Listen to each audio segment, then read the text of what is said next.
Welcome to Torah Talk, Deuteronomy 14, 1 through 29. You are the sons of the Lord your God.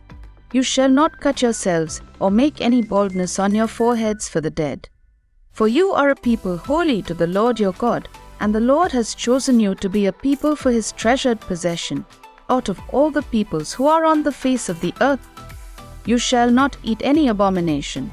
These are the animals you may eat: the ox, the sheep, the goat, the deer, the gazelle, the roebuck, the wild goat, the ibex, the antelope, and the mountain sheep. Every animal that parts the hoof and has the hoof cloven in two and chews the cud, among the animals you may eat. Yet of those that chew the cud or have the hoof cloven, you shall not eat these: the camel, the hare, and the rock badger, because they chew the cud but do not part the hoof, are unclean for you. And the pig, because it parts the hoof but does not chew the cud, is unclean for you. Their flesh you shall not eat, and their carcasses you shall not touch. Of all that are in the waters you may eat these. Whatever has fins and scales you may eat, and whatever does not have fins and scales you shall not eat. It is unclean for you.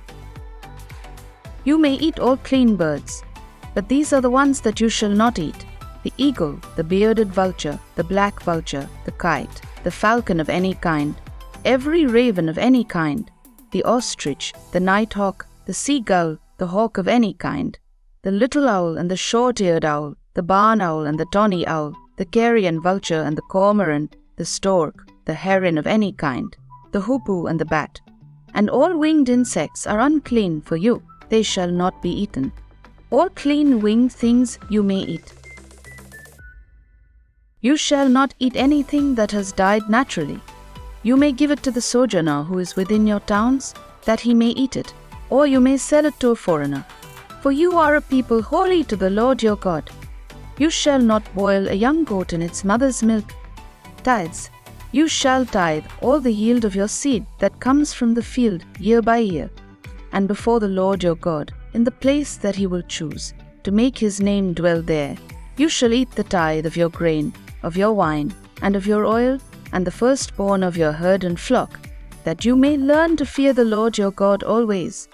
And if the way is too long for you, so that you are not able to carry the tithe, when the Lord your God blesses you, because the place is too far from you, which the Lord your God chooses, to set his name there, then you shall turn it into money, and bind up the money in your hand, and go to the place that the Lord your God chooses, and spend the money for whatever you desire: oxen, or sheep, or wine, or strong drink, whatever your appetite craves. And you shall eat there before the Lord your God and rejoice, you and your household. And you shall not neglect the Levite who is within your towns, for he has no portion or inheritance with you. At the end of every 3 years, you shall bring out all the tithe of your produce in the same year, and lay it up within your towns. And the Levite, because he has no portion or inheritance with you, and the sojourner, the fatherless, and the widow, who are within your towns, shall come and eat and be filled, that the Lord your God may bless you in all the work of your hands that you do. Thanks for joining in. See you next time. Shalom.